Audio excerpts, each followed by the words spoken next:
Hey, good morning. Welcome to the Wednesday Wake Up from the Jersey Shore. I'm Chip Watson, Jersey Shore real estate experts brokered by eXp Realty. Hey, before we get into this week's news, I wanted to tell you something that happened to my daughter Halle a long time ago when she was still little. We were down the beach as a family, and I looked over to a spot and I noticed that there was something that she had dragged up from the water's edge. And as it turns out, it was a 3-foot sand shark. It was already dead when she found it, but that didn't stop her. She picked it up. She drug it up to the spot we were at on the beach. And she named it Biggie. And then she spent the rest of the afternoon playing with it in the shallow water like it was a toy. I tried talking her into putting it back in. She was not interested. There were people walking by, and they would do a double take, and they would look and they would keep on walking a little bit faster. And it's one of my fondest memories as her as a kid. And now she's grown and off to college. But when I'm at the water's edge down at the beach, I still think about that. And here's the thing about that spot on the beach. Next morning, it looked completely different. That's the nature of the sand down here. It never sits still for too long. The tide and the current are always moving it, taking it somewhere else. And this year, that's not just a cute observation. It's actually the story of the whole county. Every barrier island we've got from Ocean City through Sea Isle, Avalon, Stone Harbor, and the Wildwoods, we're all dealing with sand on the move right now. Some of it actually matters to your property. So let's start up at Ocean City, northern end of the county, and work our way south. So first stop, Ocean City. You've heard me talk about this before in other episodes, about the $100 million in Army Corps of Engineer funding that's going to be headed to the county for beach replenishment. Ocean City is the first piece, and it's in that final stretch right now. Great Lakes Dredge and Dock has $19.5 million contract, and they're pumping about 1.6 million cubic yards of sand. So they're working between 5th and 7th Avenues this week and heading towards 12th. Then they'll swing north up to Great Egg Harbor Inlet. There's no real hard completion yet, but we were watching the last leg here as it widens the beach and comes together. Now, the wider beach means better flood insurance, and it's easier to sell. So if you're thinking about listing in Ocean City, I would use it this fall as a selling feature. Now let's head south into Sea Isle and Avalon. And it's the same story again, it's just with a bridge attached. So the beach on the Sea Isle side of Townsend's Inlet is pushed about 40 feet further into the Townsend's Inlet in just about the past month. And that's squeezing boat traffic and making it more and more difficult to get through. That bridge went up in 1939, and it's a single leaf drawbridge. And when it's closed, it only gives you about 23 feet of clearing. And now that the beach is intruding into the inlet, that means less channel and less room. And that's not just the statistic. Captain of the Miss Avalon has already canceled several trips this season because of the tide and the sandbar. And getting through that bridge just isn't safe sometimes.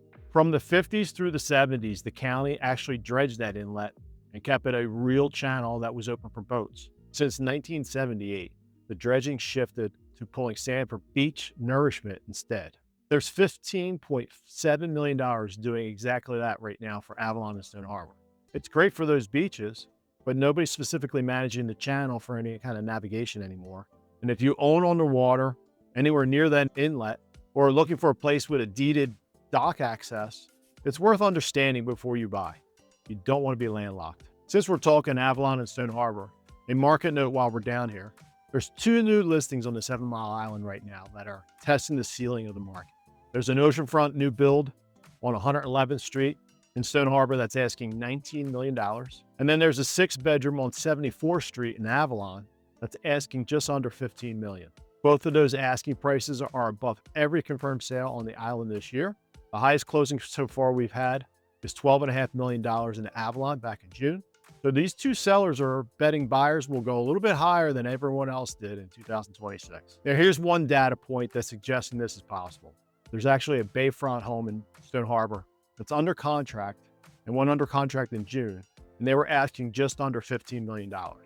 So closing is expected in September. So it's worth watching to follow and see where this price point lands. If we keep heading south into North Wildwood and Hereford Inlet, if you've spent any time on that water there, you've probably already known that it's not this big, stable, well-buoyed inlet like there's a lot of other federal channels, like what you would see in Cape May. Hereford Inlet's like a hazardous shifting inlet. The sand moves constantly, and with the longshore current, there's a lot of sections right now that you're only going to be getting about 4 feet of water over the bar. It's not enough water for you to safely cross with most boats, except at the top of the tide. What that inlet's really doing great work these days in doing is not navigation, keeping sand. It's one of the borrow sites for the Wildwood project that we told you about in May. So they're going to be pulling sand from Hereford Inlet to build the new Wildwood beach with a smaller dune instead of shaving down the Wildwood beach to do it. So an inlet that's too shallow and unpredictable to rely on for its navigation, it's earning its keep as a sand source instead. Last stop, further south in Wildwood Crest, and that same sand behavior is why the fishing pier down there has been landlocked for years. It just doesn't reach the water like it used to. The good news is it's finally getting fixed. The county's putting $2.5 million into rebuilding it, and this time they're going to extend it. They're going to put it out into the ocean somewhere between 1,000 and 1,500 yards, depending on how the bids come in. It's going to be twice as wide as the old one. It's going to have new lighting, benches, a real entrance. Construction will start once this season wraps up and runs into 2027. That's not really a real estate story by itself, but a rebuilt pier, that's another amenity, and it moves the needle on how buyers feel about a neighborhood. So here's where we are. Ocean City's replenishment is in its home stretch. It's worth mentioning if you're selling this fall. Down in Townsend's Inlet, that sandbar isn't just a talking point. It's actually keeping working captains like Miss Avalon off the water some days. And it's worth understanding before you buy anywhere near that channel. There's two sellers in 7 Mile Island who just told us how high they think the market can go. And we're going to find out together if they're right. Hereford Inlet in North Wildwood has given up on being a channel entirely and is just feeding sand to the Dune project instead.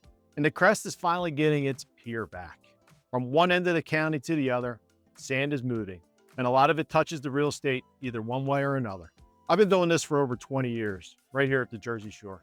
And my job is to make sure that you have real information about what's actually happening under your feet, not just a postcard version.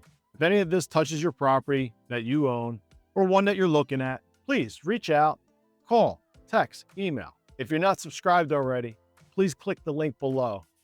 Love to keep in touch with you. I'm always here. So dream big, because anything's possible. We'll see you on another Wednesday Wake Up.